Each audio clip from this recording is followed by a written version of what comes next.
should be out of sight. This is where the mind meets the magic. We dive a little deeper every time. Theme parks, cruise ships, and travel. If you don't listen, maybe now it's time. This is where the mind meets the magic. We dive a little deeper every time. Theme parks, cruise ships, and travel. If you don't listen, maybe now it's time. Hello and welcome to Mousecast, the podcast where the mind meets the magic. Welcome to August, and we are here. Unfortunately for Hawk, it is still the surface of the sun down in Florida. Hawk, have you melted completely yet, or just halfway?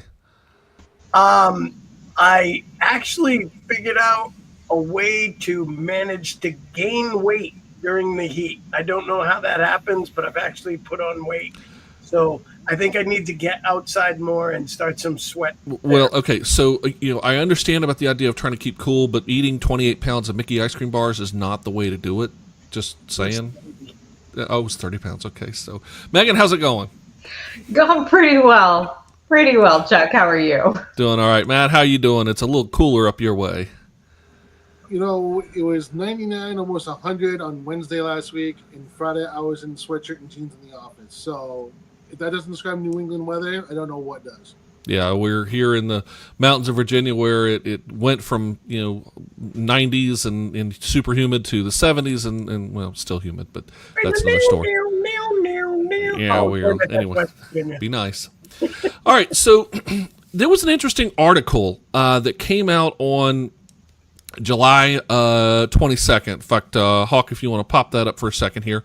This is from the Orange County Register, and one of their columnists, Robert Niles, and he asked the question, said hard facts might keep Disneyland from surviving another 70 years. And in essence, what this article is about is with the 70th anniversary kickoff, they revisited the opening lines of the dedication of Disneyland that happened 70 years ago. And one of the lines, was, Disneyland is dedicated to the ideals, the dreams, and the hard facts that have created America. Well, the question that Niles brings up, and we thought this was a really interesting question for us to kind of touch upon, is the hard facts now, 70 years later, because Disney, and not just Disney, Universal, and many areas of tourism are facing some hard facts. And one of those is, Disneyland, when it was established back in 1955,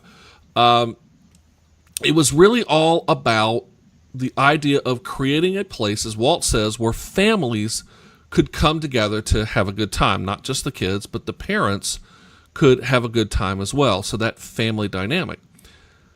70 years later, the family dynamic is very, very different.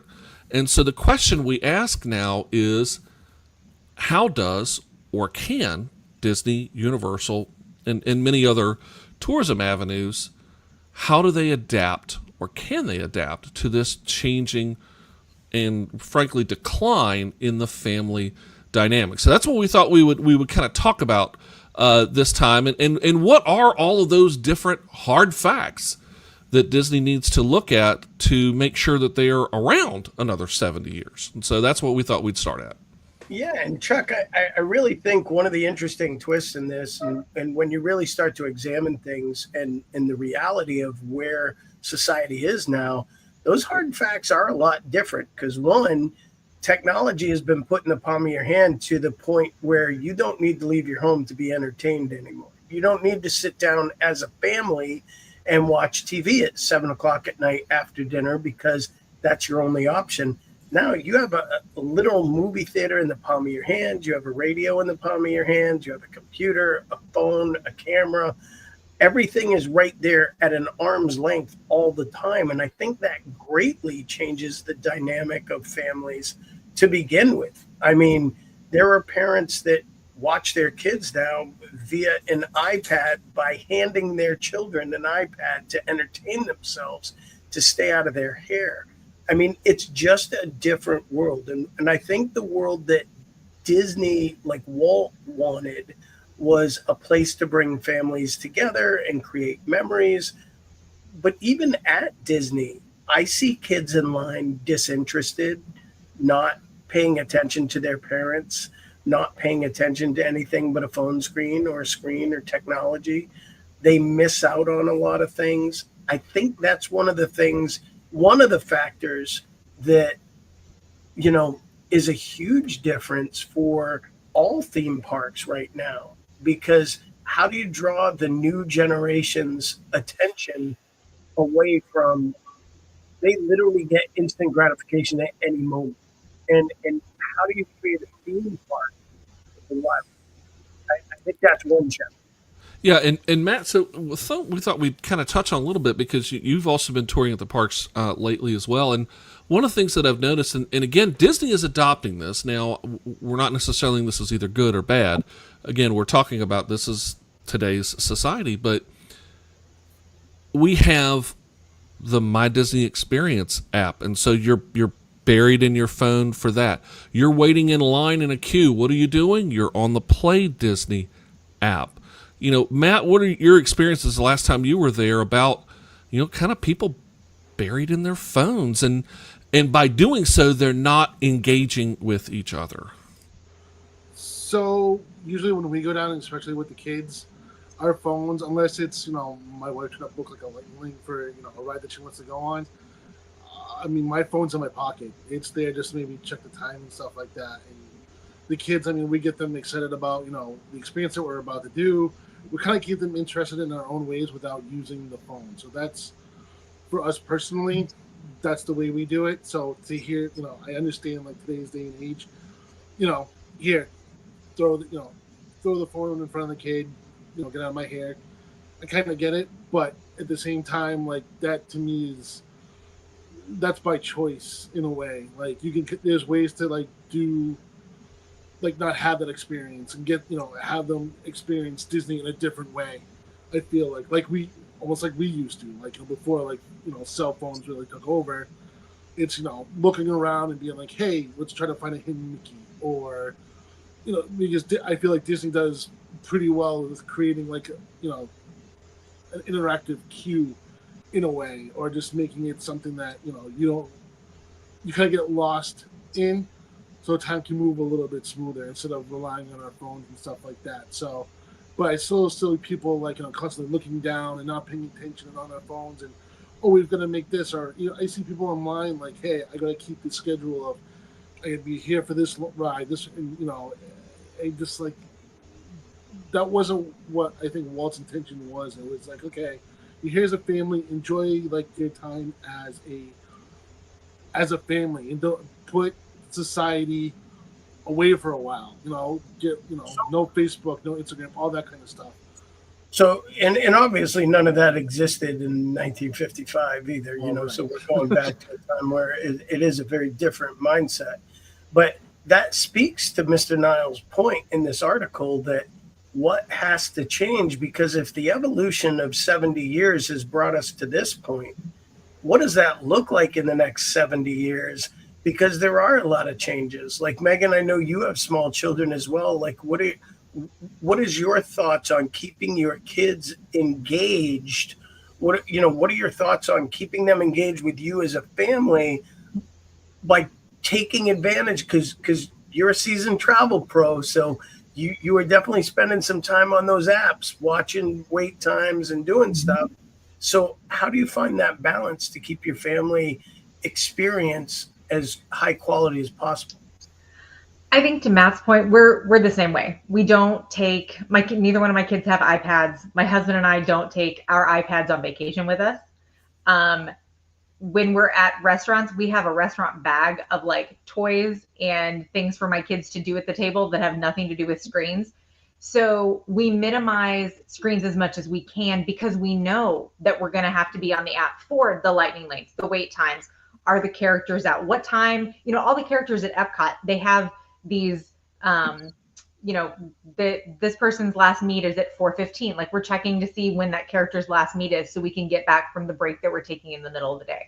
So it is about finding that balance. And I know that in the article he wasn't picking on the people necessarily. Like, I don't think any of us actually like the fact that we're as attached to technology as we are. I think ideally we'd love to all back off. We just don't know how, right? Because our world has just become so dependent on these phones. But to his point, is Disney. As we want to thank everybody, by the way, that's viewing on their phones right now. Please continue. Yeah, really. To watch. But we're not in the parks right now, so it's okay. This doesn't count. You only need to spend time with your family at the parks. When you're at home, ignore them. It's fine. Like we're ignoring ours right now. But to his point, is Disney leaning in too much to this? Is Universal leaning in too much to it? How do they pull back? And I saw somebody even mention because there was an anniversary this last week of something to do with the Fast Pass, the paper Fast Pass. And I don't remember what that anniversary was, like the beginning of it, the end of it, whatever it was. And somebody was like, oh my gosh, could we just go back to not needing our phones? Well, okay. But to that point, if Disney said, you know what, we're going to go back to the old Fast Pass Lightning Lane system where you need a paper ticket. Okay. That takes care of the technology, but is having one person from your party sprint through the park at opening to get you a paper Fast Pass really helping your family time either? Like there's some. Well, you touch on a good point. Finding a solution is hard. Yeah, and you touch on a good point, Megan, because it is balance, right? So it's a matter of balance across the board. And I think one of the things that even Walt would recognize in the fact that times change, technology comes out, all those things start to occur. And I think Walt foresaw that coming, but Walt didn't have the opportunity to facilitate the change. And then the company went through a pretty healthy phase of corporate greed, being the attained principle, which obviously you've got to keep your stakeholders and your shareholders happy, like 100%, and you've got to make your money. But at what point does that scale begin to tip? And how far can Disney elevate before they start to feel the pinch from the everyday family not being able to afford? Right, and become unattainable. And add into that, declining numbers of children are being born in the United States.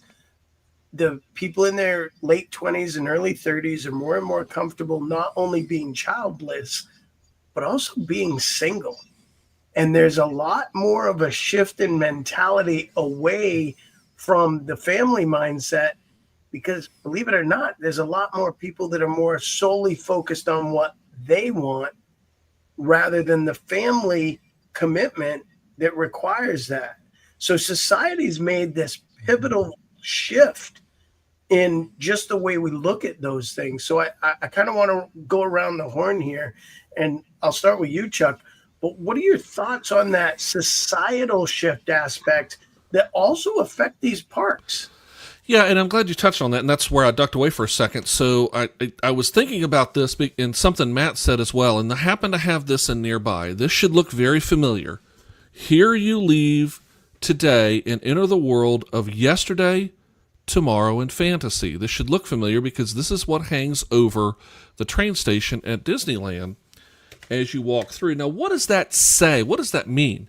It means that you are leaving reality behind for a little while.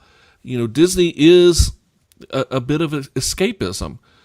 And by bringing the phone in there and by allowing this kind of change in the family, we're defeating the escapism. We're defeating and kind of, we're not leaving today at all, and allowing all of the magic to really take hold and take place. And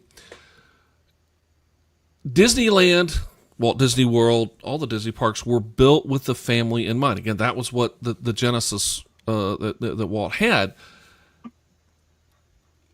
There are new types of families out there, and I think what we need to, we in the Disney community and again Universal, same thing. It's the the theme park and tourism community needs to think about how to help these families kind of retain the family dynamic.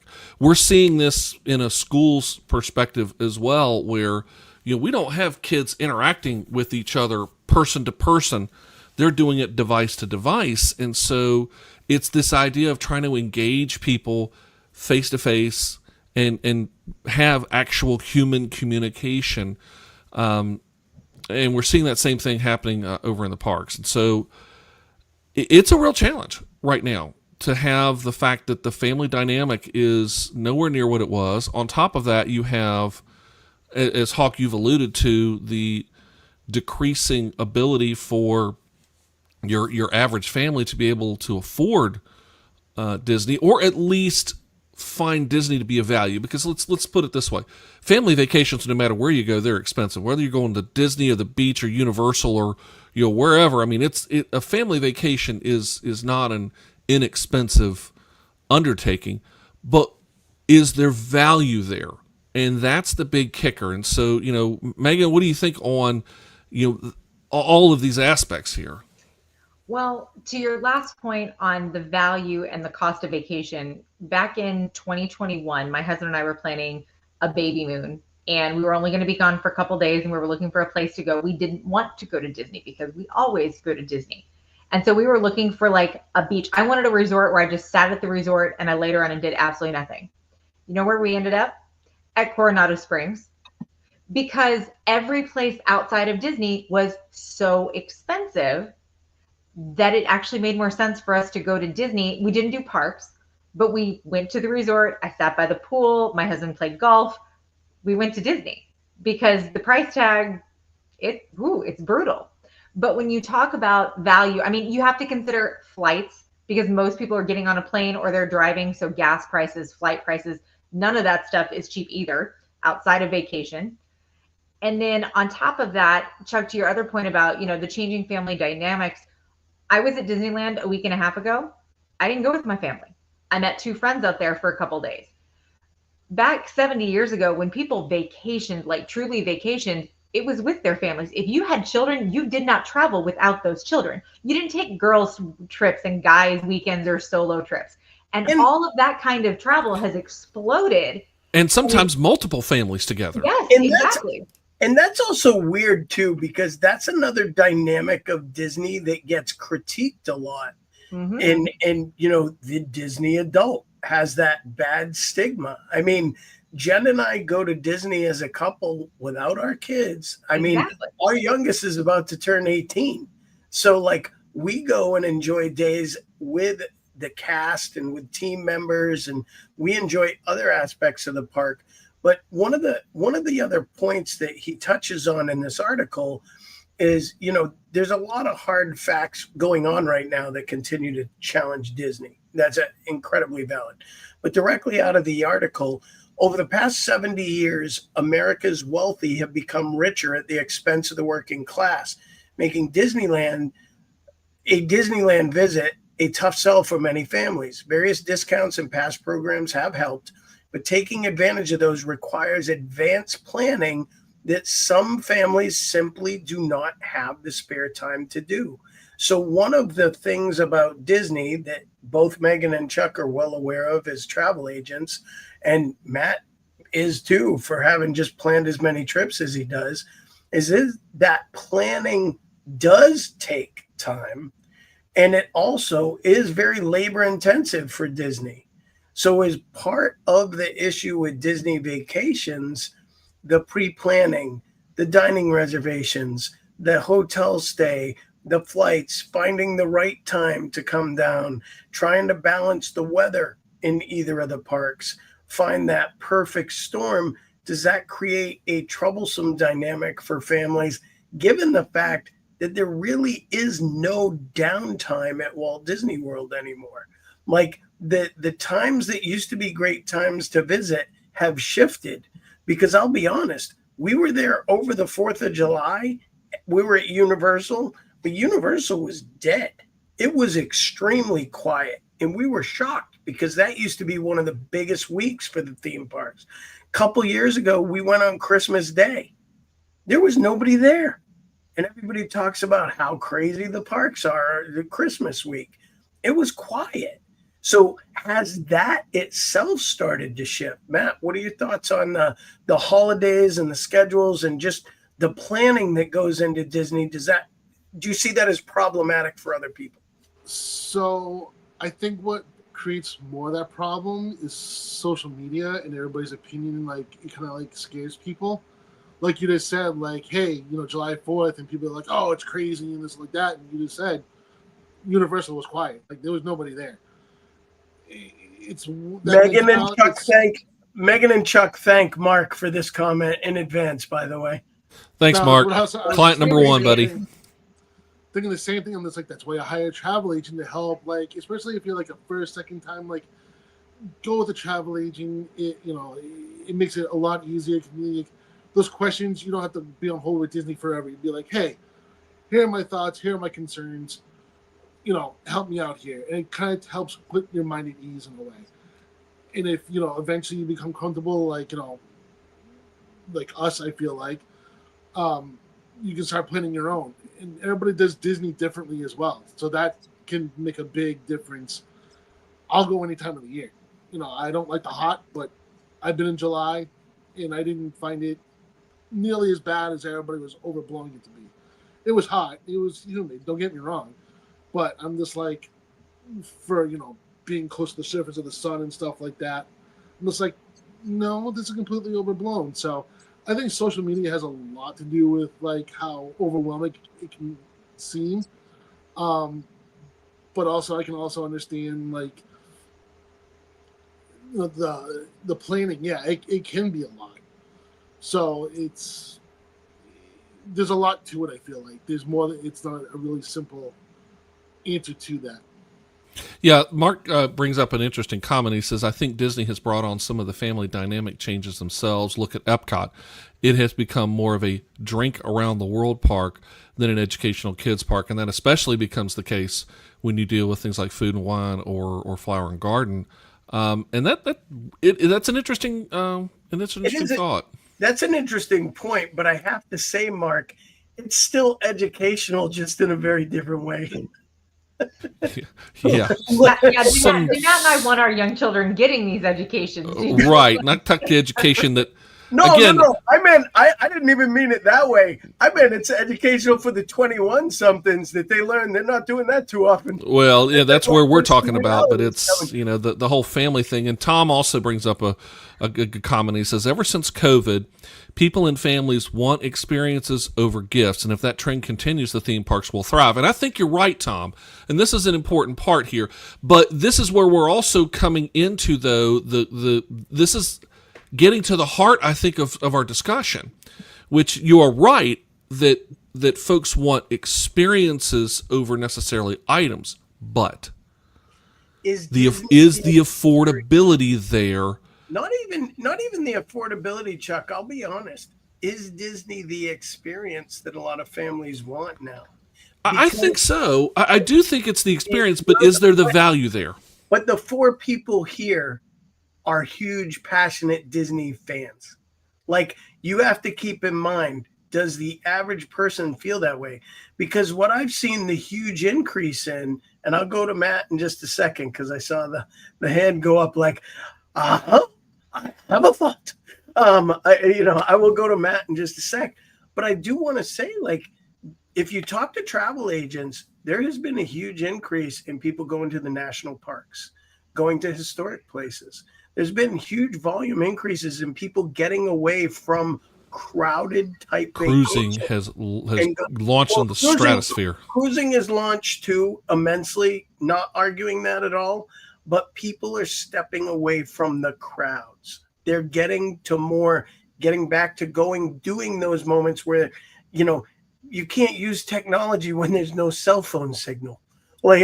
So getting up into Montana and some of the national parks and being able to experience some of the beauty of the country, traveling around the world and going to some of those more secluded places are becoming more common destinations for families. It used to be the romantic getaway. You see more and more people traveling with that. Matt, what were you going to touch on? Well, you were mentioning, is Disney worth the experience? And I'm going to use a first-hand example with, my parents. It's like, didn't take us to Disney until I was 13, somewhere in there. Same. And now my parents go pretty much every year. And now I put this out there, my parents are just not people at all.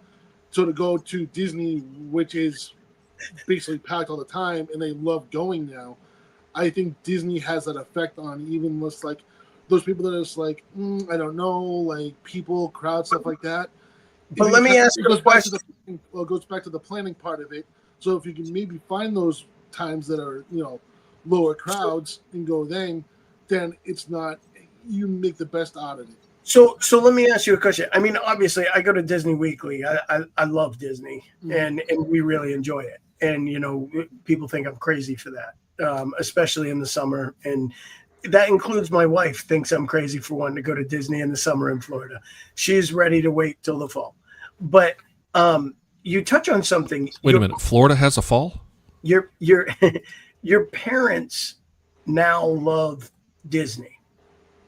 Did your parents fall in love with Disney because their grandkids fell in love with Disney? They go. I mean, they literally plan a trip every year now. But with you guys or on their own? No, on they their go own. on their own. Yeah, they've gone for their own. Okay, that's what I was curious of. They've got a trip booked next February, just the two of them. My dad's just like, nope, I want to go every year, even if it's just the two of them. The reason I say that, and I'm glad to hear you say that, because I went for the first time in 1974. I don't remember it. I was 2, and it was, with my mom and her mom to go visit her mom. So it was a few generations going down to Florida there. But I don't remember that visit, but I have some pictures that I cherish. When we went for the first time, very similar to you, I was 13, 14, right in that age range. And we enjoyed it, but that was a once in a lifetime trip for our family. We were not going again. Our family did not, like my parents did not come from money. We weren't any kind of independently wealthy folks. We weren't coming again. When my daughter reached an age where I felt I could bring her in 2012, and I saw her as a dad fall in love with the park, it made me a passionate fan of the park for the reaction that she had. And I spent ridiculous amounts of money to get her back again and again and again, because I just felt like as a single dad, sharing custody with my ex, I needed to be able to wow her when I had my time with her. And we kind of overachieved on that, to be honest. I probably spent more than I should have coming down to Disney. Reflecting on it, I would have done things differently. But we still developed a passion for coming to the parks. Now I'm at the point where I can afford to go to the parks. I'm in a better situation. She can come with us when she wants to, but she wants to go enjoy time with her boyfriend and other stuff now. So as kids age out, the other question becomes, do the parents continue to go down? Like I know for us here, even as children reach adult years, even if they don't choose to come with us, we're still going to continue to go to the parks. The 4 people in this chat box here are all going to the parks, one way or another. Yeah, but it's something that you bring up there, and it's very interesting because, and Megan, I don't know if you've seen the same thing too, how many clients I have, travel clients, who are first-timers, and they come back and they go, I had so much fun, and they're planning their next trip right away. Yeah. And it's not necessarily about right away, hey, we're going 6 months later. It may be the next year, maybe even 2 years. Mm-hmm. But it's already in the back of their head. They're already planning it. And not necessarily one better, but even more, the same concept I find applying to Disney Cruise Line. That they take a Disney cruise And then it's like, I really enjoyed that. I had a lot of fun, and I'm going to do it again. Tom does bring up an interesting comment, and he says the experience of the parks, including Universal, is not the same today that it was 15 years ago. For example, Halloween Horror Nights, which, by the way, Hawk, I believe, begins next week. Oh, no, August 29th. 29th. Sorry. 29th. Not that I'm paying attention or anything. Not that he's got a countdown going on in his head. Halloween Horror Nights used to have parades and shows and scare characters, and I think this is something very similar to where Hollywood Studios, we used to have Streetmosphere and all these other things, and so Universal, Disney are both in the same vein that you're seeing some pulling back, and I think a lot of that, some of that is due to COVID. Megan? So what I think is interesting, because we talk about, the cost and that Disney, Universal pricing people out, so on and so forth. First rule of sales, of pricing a product, if you're selling out, you're not charging enough. Those parties continue to sell out. And as long as they sell out, the prices will continue to go up. It's supply and demand. It may not be right. We may not like it. Not all of us can certainly afford to go. But, and specifically because the article was written about Disneyland, right? And the 70th anniversary, the Oogie Boogie Bash, trying to get tickets to Oogie Boogie. Good luck and Godspeed, because that thing is gone in moments. You have better luck winning the lottery. This year, and I was amazed that I got them. So this is an interesting, and I would disagree with this comment personally. Now it's just haunted houses, no atmosphere. The parks don't invest in having enough employees to make it a well-rounded experience. I have not found that to be true. Last year specifically, HHN at Universal struggled, but that was due to shortages in staff, due to Epic still being under crunch to get open by the spring. And that was kind of known pretty clearly that was part of the problem. To your point about Disney's Halloween parties and the bashes and the things that sell out, the difference for HHN, to me and to Jen, for a little more money, we can buy a ticket to HHN that we can go 25 times if we want to. We can go 25 nights. Whereas at Disney, you spend all that money for one night. And I think Universal's onto something with the way that they chose to do it. They make it a nightly event. It's a separate ticketed event, just like that. But there's 2 nights a week where the parks stay open a little later, but 5 nights a week they're doing those events. Disney's so popular, they can't afford to do it like that. They would lose too much revenue. I understand that. They also don't have the amount of differences that Universal does going into those nights. Like the 10 haunted houses around the park aren't in the park. The fact they have Death Eaters now in Diagon Alley, that they have 4 scare zones this year, they shrunk it down, but I'm walking through the setups that are already out in the parks already this year, and it's pretty impressive. One of the comments in this article, I don't want to get too far sidetracked, but one of the comments is Disney's making a lot of money selling content that's displayed on those tablets and technology that people are looking at. But the company needs to remember that its core product is not content or theme parks. It's family togetherness. And if more and more families cannot afford to visit Disney, the company will eventually suffer loss of its cultural relevance. And that's a very key point that I think at some point you do risk that. There's a tipping scale in that is a valid point. I don't feel we're close to it now, but if the path from 1955 to 2025 goes at the same way for the next 70 years, you're past that tipping point. And I think he has a valid point. So we do need to turn that scale a little bit, because it has climbed into an area where you're at the tipping point financially for a lot of families. You're at that, can we afford to do this? I mean, that article we touched on earlier in the year, Megan, what was it? 76.4% of vacationers that go to Disney go into debt to go onto their trip. Mhm. More than 3/4 of the people that go to Disney go into debt to take that trip. So That's a big number. And, Matt made a point earlier about the impact of social media on this stuff. When we talk about the cost of a Disney vacation and the value, two separate things, social media and those lovely Facebook groups, there are about 6 million of them for the theme parks, have a lot to do with that. Because when you talk about the raw cost in dollars, there are people in those groups every day talking about how they took 3 people for 5 days and they spent 15 grand. And then there are people who say that they've got a family of 7, they went for 5 days and they spent less than 10.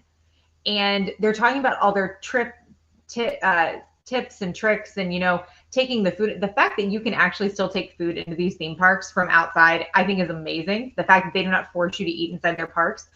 But I also think that people think they can. I really don't think they can. Well, I think that what we're seeing on social media is that people are helping other people figure out how to afford it.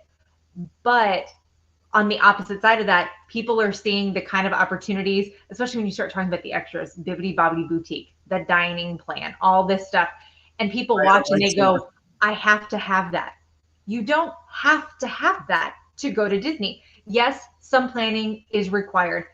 If you're going to buy lightning lanes, you don't have to purchase lightning lanes. You can wait in line. Now, lines at different times, and those times change, but the waits get long.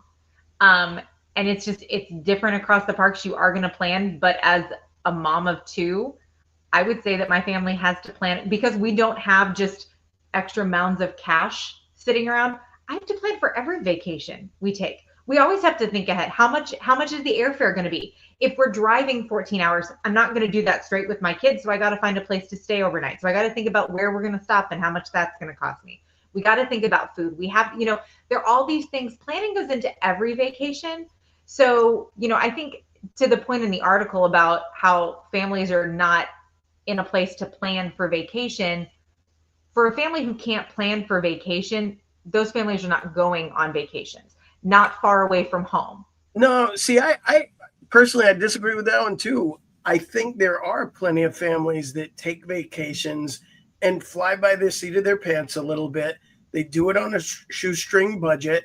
They'll still take trips out and go stuff, but they're not going to Disney because Disney. Oh yeah, they are. I've seen plenty of them that they will, but they'll but they're the off.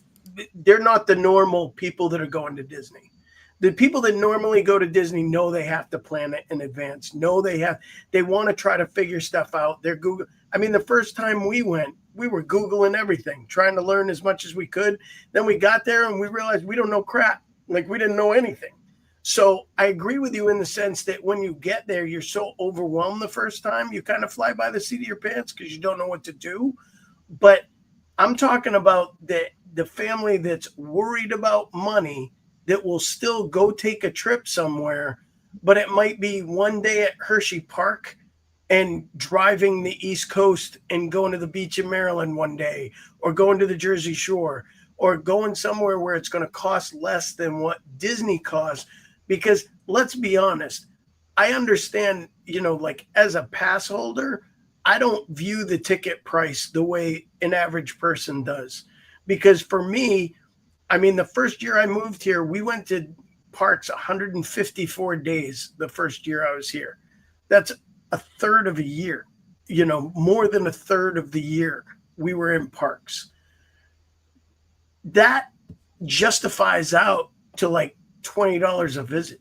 Like, I mean, it's such a small number when you figure what you paid for your annual pass.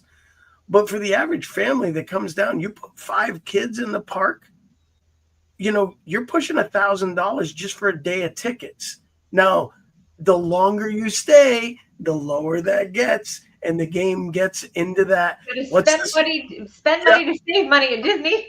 What's the sweet spot? If we go 7 days, it's only $4,000 more. It should be 8,000 more. Let's do the 7 days. So well, again, this gets back to that concept of value that we keep going. And to be honest, that's probably a whole nother show topic that we can talk about, is creating value for Disney. But as we start to approach our time here, I did want to come up with another element of this, and that you talked about in this quote. And he said, "If more and more families cannot afford to visit Disney, the company eventually will suffer the loss of its cultural relevance." Now, I think there's a second issue of cultural relevance that Disney is facing. And Matt, you're nodding your head, and I think you know where I'm going with this, and that is the content and the storytelling that Disney does. Now, we're not going to jump into the whole political realms and all that mess, but I'm just getting into the fact that when we look at some of the titles, and I'm literally looking at Walt Disney Animation here, Pixar Animation, to some degree Disney Plus and all that, you look at some of the titles that have been put out in the last 10 years, the overall level of success of those titles has not been what it was in the previous years. And some of that, I think a good portion of that, is due to some stiff competition that comes from DreamWorks and other places like that. But also, I think there's also just I think there needs to be a refocus on storytelling. Well, I agree with you there, but let's also be honest. COVID crushed movie theaters, increased streaming, stopped production of movies. If you go back 5 years ago and how the dynamic of the business was forced to change, I don't think it's still recovered from that. And it may not have. There's just such a different realm. I mean, Happy Gilmore 2 wound up being the most successful Netflix streaming movie of Netflix's history in a week. So there is still some demand for entertainment, but it's so diverse now. There's so many platforms. People aren't forced to go to the movies anymore. You can wait 3 months, sometimes a month. Sometimes it's in the theater and streaming the same day. So the dynamic again of technology that has changed how we view those things is important. To touch on what we're trying to touch on in this show, though, I think the last line of that article holds a lot of stake. Disneyland promotes itself as the happiest place on earth, but the hard fact is that it may offer no appeal to new generations if they grow to prefer living in their own isolated worlds. And this is a challenge that Disney, Universal, SeaWorld, any of these parks face right now are. Well, it's societal. I mean, this is a societal epidemic that, frankly, that we have right now, which is this addiction to, and I use that word blatantly and very intentionally, it's that addiction to the device. Be it social media, be it texting, be it all that. It's the addiction to the device. Well, it's funny because social media, in all reality, is the most ironic title ever, because it's the most unsocial thing when it comes to reality. Keyboard warriors complain, nitpick, cry, yell.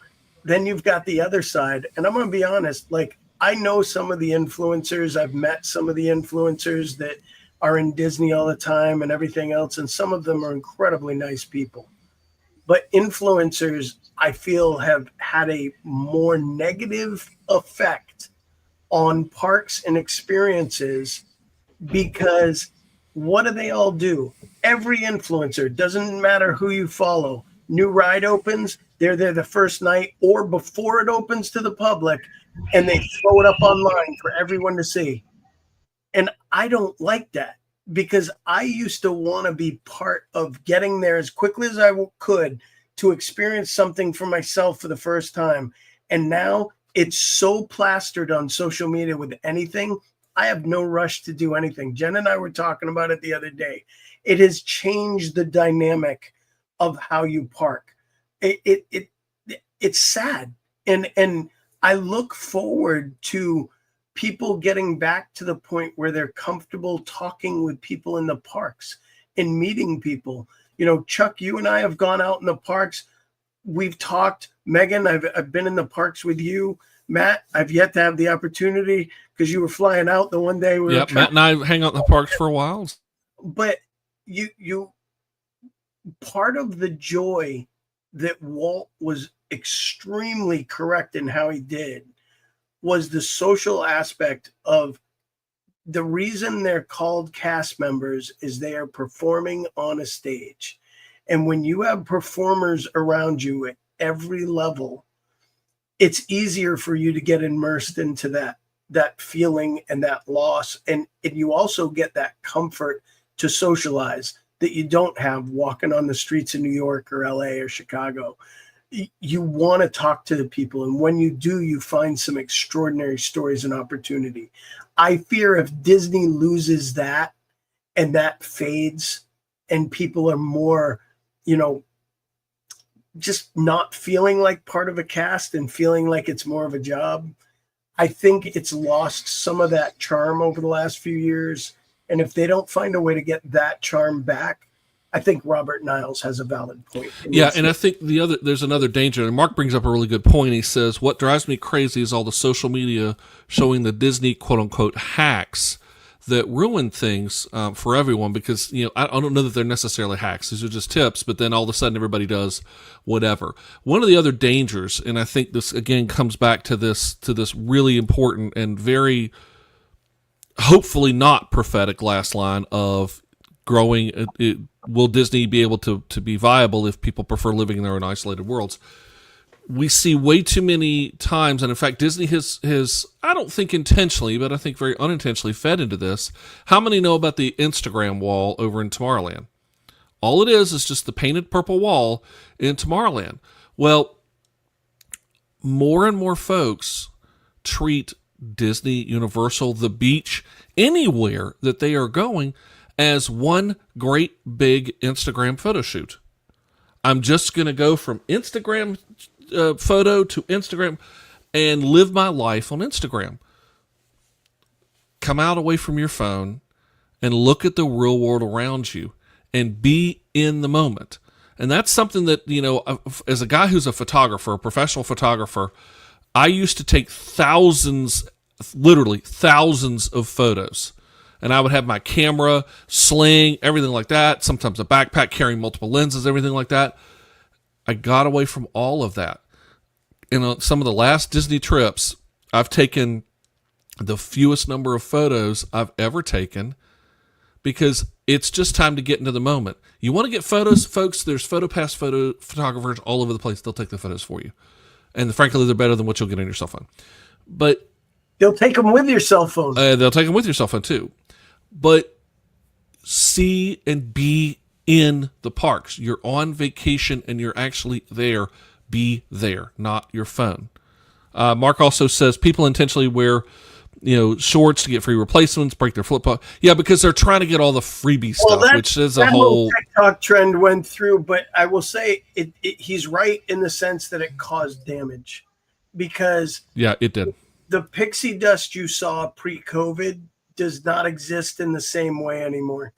And that's it's the same way that we saw the guest assistance card get totally changed. Why? Because people abuse a not a privilege, but they abuse Disney's kindness, Disney's good nature. Cast members are even now told and limited on what they're allowed to do that they used to be able to do more freely. Whether it be putting people through the lightning lane, trying to help people have a magical experience. It's far more limited and controlled now than it's ever been. And, part of the joys for the cast members were being able to give that magic. And part of the mood shift for the cast members has been the fact that they've been told they can't. And part of that came about with them starting to charge the lightning lane and do stuff, because once people are paying, you don't want to just give stuff because then you're taking away from the paying customer. So a lot of things altered over the years since COVID. And I understand that's not all Disney's fault. It's societal changes that have occurred, societal entitlement, but Disney has also changed some things. So as we part tonight, I'm curious to everyone's thoughts. Given this article, I know Matt's answer because he's felt like Disney's going nowhere, and you just have that look on your face with everything. It'll be here till 2,497,000,036.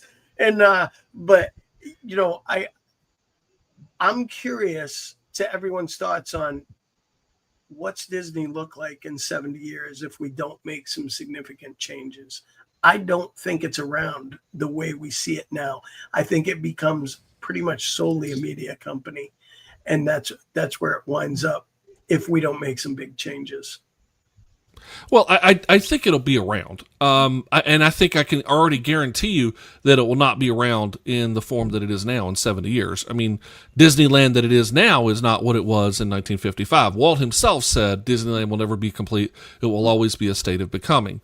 So I think that's a guarantee that 70 years from now, Disneyland parks, Orlando, all of that will be different. How it will look different, I don't know, and this is going to be a real challenge because I think, Hawk, we're back to a societal issue. What will society look like in 70 years? Because I'm saying they won't be going to Disney and Disney. Well, I don't know. I think they might be, but it might be a wholly different type of experience by then. I think it'll be a virtual Disney that you're going to. It could be. It could be, or a virtual in person, but more virtual or whatever. Mark is right. Nothing lasts forever. Needs to remain a magical place, not an amusement park if it wants to stand above a Six Flags style park. So Matt, what do you think? I think the biggest key, is for people that listen to this podcast, the four of us, we understand what Walt's vision was when he created everything like this. And I think that's slowly going away. So it's going to get to the point where nobody's, this guy Walt Disney. Okay, great. He created this park. Awesome. Yeah. Okay. Let me tweet whatever's around at that point. I think the history behind Disney is just going to get completely lost. But I think the park itself is still going to exist, but it's going to be to what Mark said, more of a Six Flags, or it's just not going to be what the original intention was of escaping reality, place for family. I know it's starting to see that now, but I think but still to this day, people are just they understand. You go to Disney World and you look up and you see the names and these are people that helped create Disney World, Disneyland. The impact behind the history of Disney itself, and I think that's just gradually going to go away, and it's just going to become. It'll exist, but not to the magical place. It's just going to be another amusement park. I'm on the fence on this one a little bit because society has changed. We're not 70 years ago where the family unit is the center of everybody's world. The family unit is not. We now have this idea of you choose your family or your family. Your friends who are family, that kind of thing. The family, and it's, we've definitely, our society has embraced this idea that if you had, family doesn't necessarily mean that you had good people around you, and so you can walk away from that. And so family looks different, and we do have different types of travel. There's a lot of adult-only travel, and I think what we see in Disney marketing, to Mark's point, you gotta push the magic, you gotta push the nostalgia for those of us who started going to Disney younger, or for our kids who started, you got to continue to follow the nostalgia because that's what pulls. That's why the four of us love it, right? We've got ties going back years now, whether it started as kids, teens, adults, whatever. There's that nostalgia. There are those things that we love and we talk about here of, well, I love this because my daughter and I did this, or because it was the first time my husband and I, or I did that, whatever that is. And so there's that pull. But what that looks like is, I think, what we've seen in the last 20 years. Disney is going to, market the magic to the types of people who are traveling. Maybe it goes back to family. We usually see cyclical, eras come around. There will probably be a push for back to the family unit here within the next couple of decades because it's probably about time for that again. And so we may see a return back to the core family. But if it continues on with different groups of specific types of travelers, Disney will follow them. We see different events that have rolled out at Disney because of different groups of people who have, built up following or built up. There was even a book that was released within the last couple weeks of a blogger, and she now has like official drinks at Disney because she partnered with Disney to come up with like a line of drinks that's going to run throughout the month of August, having to do with a blogger's book because she started talking about Disney. It's, and so they're marketing to her followers now. And to the influencer point, I think that's dangerous. But I think that's what, whatever that looks like, I'm hoping that there's still the magic there. I would love to see the storytelling. I think it's really hard to get people loyal to new characters because streaming has taken over and it's so quick turnaround. We see shows show up for 10 episodes and then they're gone and we never see them again. Why? Because something new came along. And we keep seeing, Frozen 2, Frozen 4, Toy Story 5, whatever, because we have to keep pulling back into people because we're already linked to those characters. I hope the magic is still there, but I think as far as who Disney's marketing to, I don't think it's the core family, unless it's that time in 70 years where we've spun around and done a 180 and now we're headed back towards the core family. I don't think that's it. I think they're marketing to whoever the hot travel group is at the time. That's what I think they're pulling in as far as audience. I think that's where they're making a mistake too, is they're chasing it rather than setting a standard. Mm-hmm. And I think that's one of the things Walt was very good at, is he set the standard for everyone that worked for the company as to what his expectation of who we were serving was set up for. And I think that's where Disney's kind of lost their way a little bit. And I hope that they are able to get it back. Because after all, Walt, it's kind of fun to do the impossible. Let's save Disney. Let's save it. Well, and it's funny you talk about it because I think, and Megan, you bring it up, and I think that's maybe, here's the opportunity, because we like to try and end on a positive here, that there's the opportunity for Disney marketing, that maybe that's the new marketing campaign, is focus on, for your adults to be a kid again at Disney. We've heard that before, but were you at Epcot today? Yeah, really. Was I at Epcot today? What was in my drink? We'll see. Everybody grabs one. That's right. Everybody grabs one. But to be a family again at Disney, almost to the point of the marketing that you see the family together and you see the kids and the families put their phone away and look and talk and be with each other and engage eye to eye, human to human. There's a thought for you, Disney marketing. Let's see if we can do that. Hey, one thing I know that will happen, will Mousecast be here in 70 years? Who knows? I don't know. But we'll see. We got to see if we can find some more folks. We got to see if we can find new folks. I don't know that I will be. But we are here, and I'll tell you where we will be. We'll be here next week for open mic night. It'll be the second night, or the second Tuesday of the month, and so it's open mic night. What does that mean? You get to determine the topic. So be sure to join us next Tuesday night live here on our Facebook channel and on our YouTube channel at 8:30 p.m. Eastern for open mic night, where you determine the topic, and we're going to talk about what you want to talk about. So be sure to join us for that. And hey, by the way, do us a favor, share out the fact that you've been watching or listening to Mousecast, and share out how much you enjoy it. Encourage others to join us. It's a lot of fun when we have a lot of people engaging in the conversation. We want to thank Tom and Mark for being here tonight. And again, if you're listening, we want to thank you so much. Remember, we are live every Tuesday night at 8:30 p.m. Eastern Time on our Facebook channel and our YouTube channels. And remember, the last Tuesday of the month is game night, so stay with us. This is Mousecast, the podcast where the mind meets the magic. And so until next time, we'll see you.